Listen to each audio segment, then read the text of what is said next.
YOUniverse, and welcome back to the web's first must-see comic and nerd culture show. Welcome to Comic YOUniverse. I'm your host as always, C-Dubs, and as I'm sure you guys could see, I'm not riding solo on this video. I got my boy Mikey in my lap. He won't leave me alone at the moment. And guys, I had to be the one to give this first review for you guys. It had to be me. Now, if the other guys, after watching this season of DreamWorks and Netflix's She-Ra, they want to put their 2 cents in, make a review for you guys, or just tell you overall what they thought, that's up to them.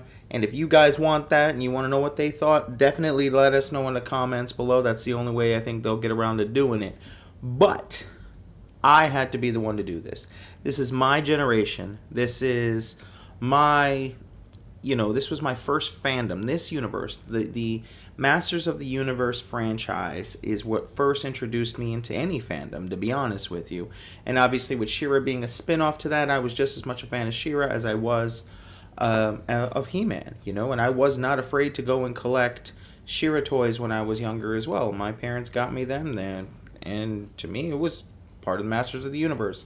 It never wavered. I love both. As you can see, also my wife is a fan from the t-shirt she has, so it had to be me to give my 2 cents.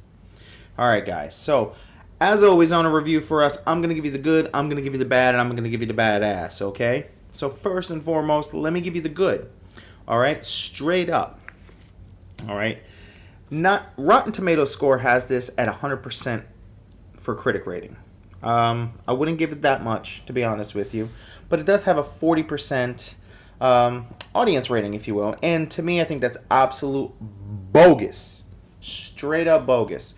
That is nothing but hate and malice, okay, to the stupid trailer we got for Thundercats.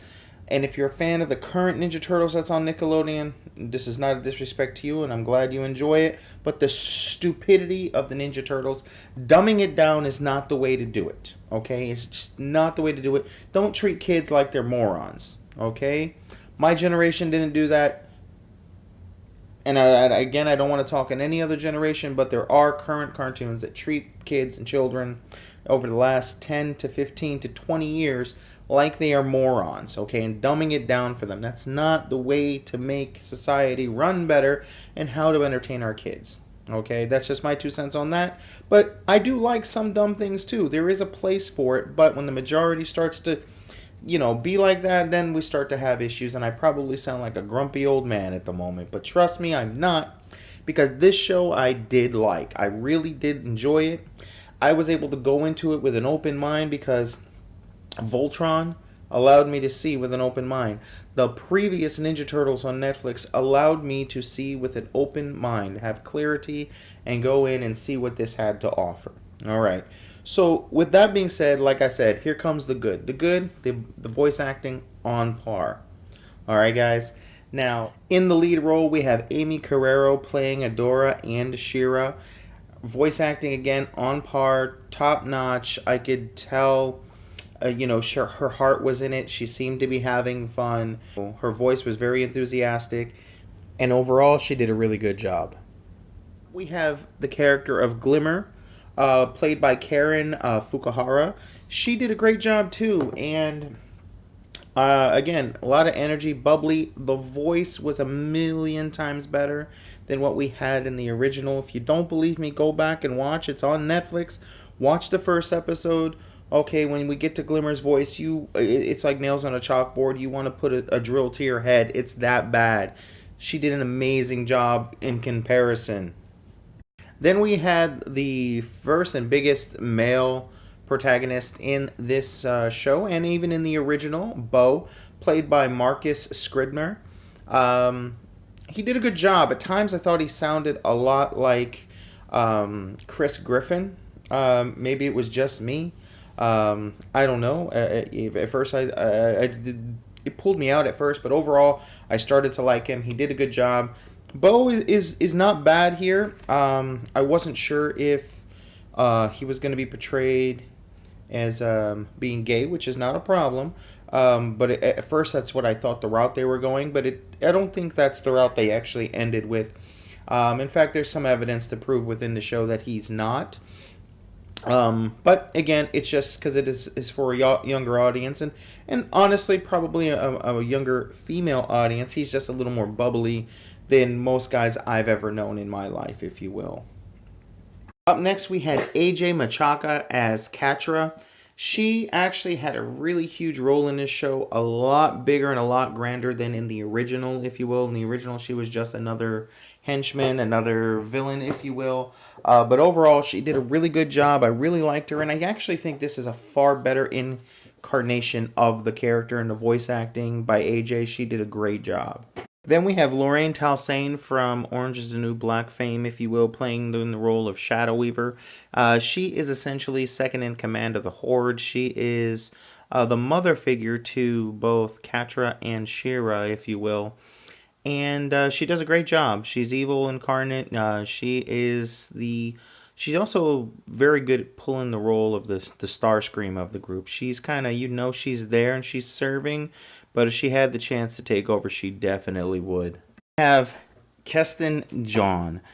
He plays the role of Hordak, and let me tell you, he does a great job, but he is not in it nearly enough to say if he did a better job. But I will tell you, the design of Hordak is terrifying. You can't really tell here, but when he talks, his teeth are blood red. He's very vampirish, if you will, opposed to very hoggish from the original. So I haven't quite determined. We haven't seen any of the scope of his power or his real malice yet. So, but we'll talk a little bit more about it all as we move along, guys. Now, other than the cast and the voice acting, other things that I liked about it is I liked how it felt really organic. Now, what I mean by that is anyone who knows me, you can ask the rest of the team, and I'm sure if you guys have been watching our videos long enough, you guys already know that I'm down for equality. I'm down for PC. As long as it's all done organically, has a reason, it's not forced, and you're not doing it just for the sake of doing it. If you're doing it just to make sure that the internet trolls and the I'm offended generation not to come with pitchforks in hands, then, man, piss off, man. If it isn't organic, I don't want it. And it felt very organic here. Now, what I mean by that is we have some, Bo obviously being an African American, okay, within the series, okay, which is definitely a departure from the original, okay, which is, again, totally fine, and it felt organic. It was never forced, it was never mentioned, it was never, there was no, it just was there, and it felt normal, okay, and he played the role just fine.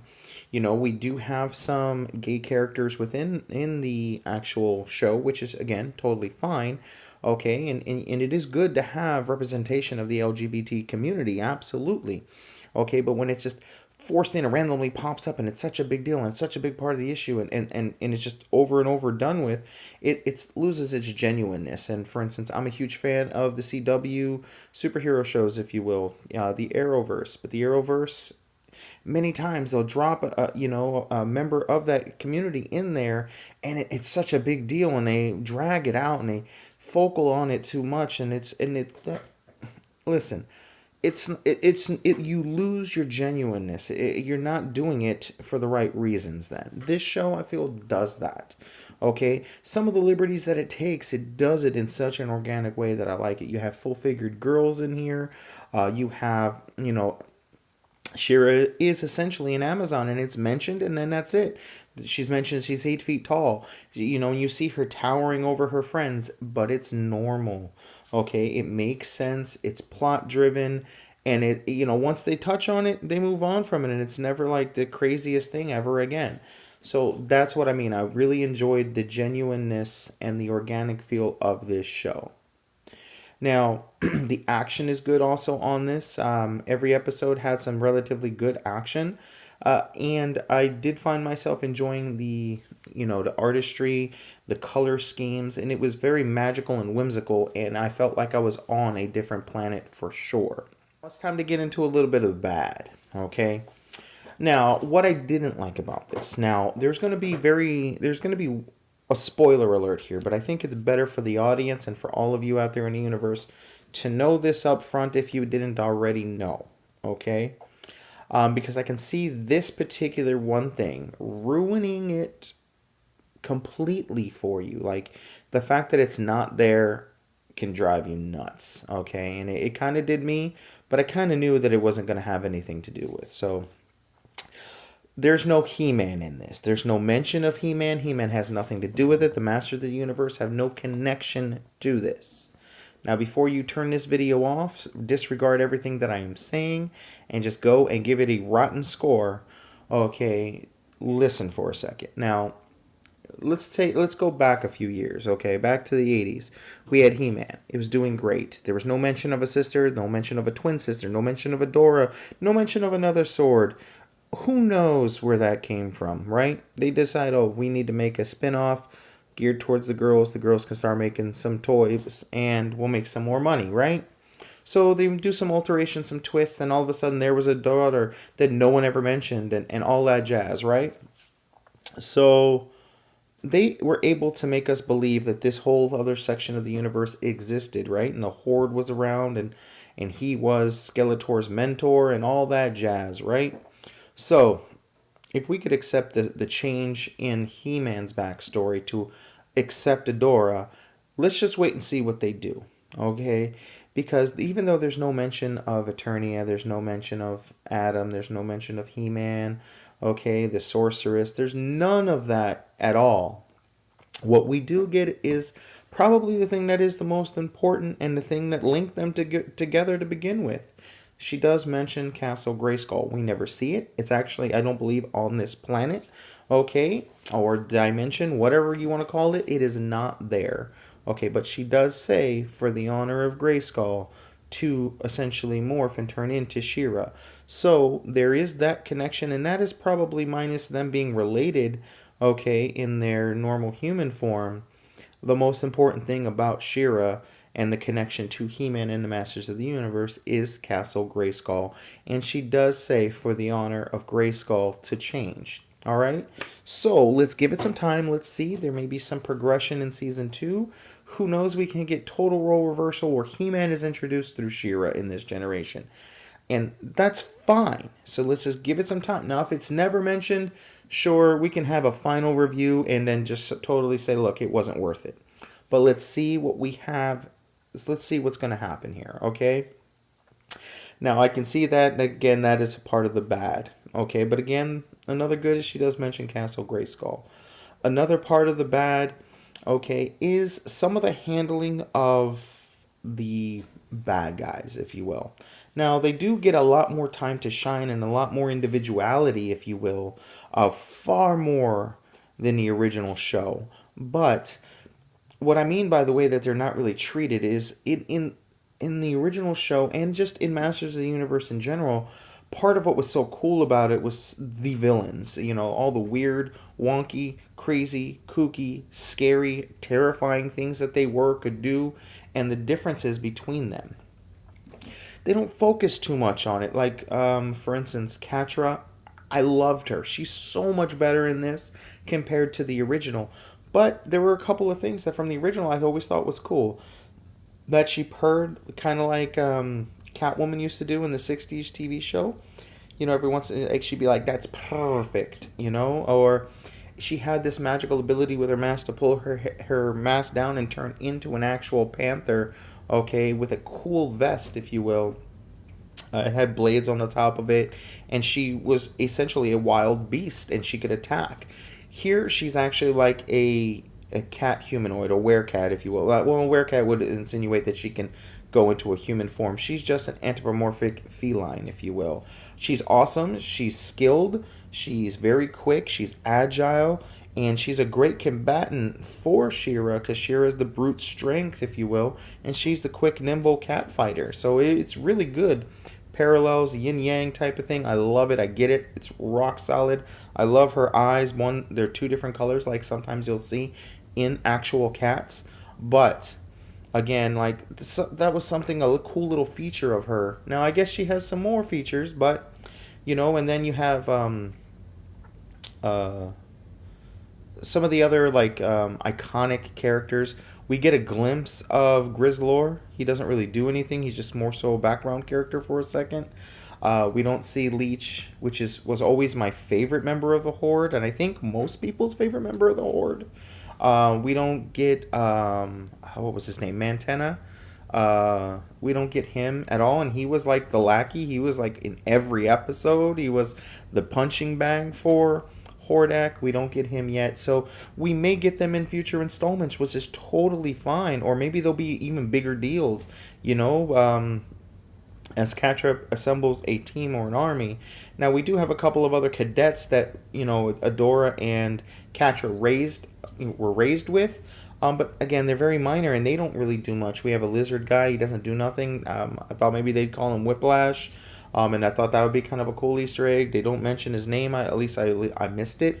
But like that. And then even some of the young, on the flip side, some characters we don't get on the good side. We don't get Broom. Broom is not, she says the word Broom, Madame Raz, but we don't have the character of Broom. I forget the little elf that was always with the crossbow in the original She-Ra show.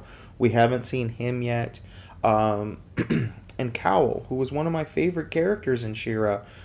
He's essentially, right as of right now, we saw him as a stuffed animal, which is a cool Easter egg, but he's not an actual living being that talks, breathes, says anything, interacts. He was always on the shoulder of Bo, and he just doesn't exist. So we did see the stuffed animal, and Dora does hold him, so maybe he'll be turned into a real creature. I don't know. We do get to see Madame Raz, but she doesn't play a big part or anything. And that's that. So there is some great changes, like the Princesses of Power. We get, each episode has a different princess in it, okay, in the beginning half of the season, and they all have their own ability, they all have their own power, they have their own kingdom. You see the differences, and it almost feels like Avatar. You have your forest bender, who she's all plants, kind of like poison ivy, and then there's an ice bender, and then there's they don't say the word bender, but they have the elemental powers, and then there's a water bender. So it was awesome in that regard. And then there's a really technology based princess, and she just figures out everything, and she's really, like, her hair kind of works almost like Doc Ock's arms do, and she's really awesome. And she's just so enthralled with technology that she just doesn't care about really anything else. She doesn't care good or bad. She just wants the technology to do great things or to essentially use. So it's really good, and it's kind of a mixed bag, I guess, with the bad in that regard. But another bad thing I would have to say is that it seems as if there's going to be no He-Man, because... a little bit of a spoiler alert, it's kind of a lineage thing. She-Ra has been handed down through generations, and there hasn't been a She-Ra, okay, for over 1,000 years. So there's some twisting there, but we'll see how that all works out. I'm not quite sure how it's going to work out, but I'm willing to overlook it or just let it deal with what it is and not let it affect my opinion on my original show. And it is working so far for this show. The only other bad thing I gotta say is the way some people react and talk about She-Ra or to her. They call her the She-Ra or a She-Ra, and it was bothering the hell out of me. That part is absolutely stupid, and I hope they eliminate that moving forward and just call her and address her as She-Ra. We have She-Ra here, not the She-Ra. So we'll see what happens with season 2, which I hope this gets. If this just ends here, that's going to break my heart, because there's so much potential and we could still get all that other good stuff, but we'll have to see. And let me give you the absolute badass, okay? The badass, which I kind of already touched on, is the positive changes to the characters. The more screen time, the more important. Catra and Adora were raised from being kids, cadets in the Horde, raised their whole lives essentially by, not so much Hordak, more so Shadow Weaver.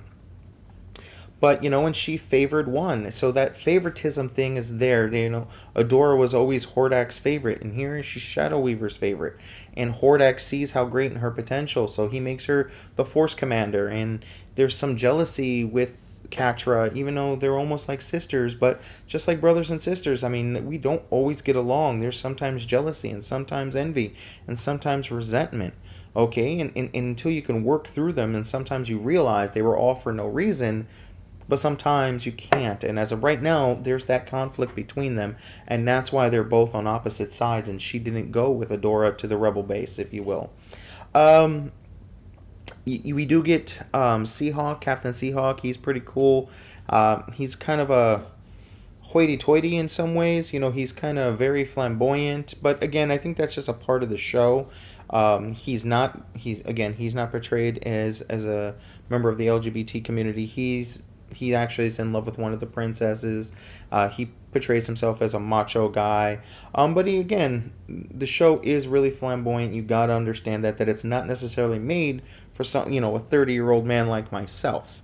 Okay, but I am able to look past that and find some real enjoyment. So at Universe, I urge you to go out there and check it. I would give this a solid 4 out of 5 stars because I had a good time. One other bad thing that I forgot to mention that I did find myself, maybe I did mention, I don't remember, but I did find myself from time to time losing my attention as much, and it turns into sometimes I watch TV for background noise, and I'm still watching and paying attention, but not diligently. Like I'll be on my phone or working, and I found myself doing other stuff for the Comic Universe company, like making thumbnails and things like that, while still watching. So it didn't just captivate me like something like the Ninja Turtles did, the original Ninja Turtles for Nickelodeon. That captivated me. I couldn't do anything else but watch. I had to focus. So in that regard, maybe there, but again, it's not designed for me, but I'm definitely sticking with this series. And any of my 80s babies out there that have seen it, I want to know what you guys thought. Mount Vernon Kid, please let me know what you think. Jay, if you watch it, if you want to do a review, let us know. Also, Universe, if you want them to do something or mention something, let them know. We're also going to try to do a comparison video between the original and this, just compare the characters and things like that. It might go along with the comic book comparisons that we've been doing early in the year, but it's not really a comic book, but we'll see. Anyway, Universe, that's my 2 cents on the matter. We gave you the good, we gave you the bad, and we gave you the badass. Overall, it's a good show. Check it out. Don't just hate for the sake of hating. Give it a chance. Be open-minded. And then come back. If you didn't like it after you watched the entire thing, or at least I would say give it 5 to 6 episodes before you could really decide if you like it or not. Alright, guys? And guys, don't forget to smack that like button right in the face like you mean it, guys. And don't forget to click that bell so you're part of our notification squad. And, guys, thank you again for the love and support. Don't forget to share, like, subscribe, comment, all that jazz. And until next time, I'll see you in the universe. Peace.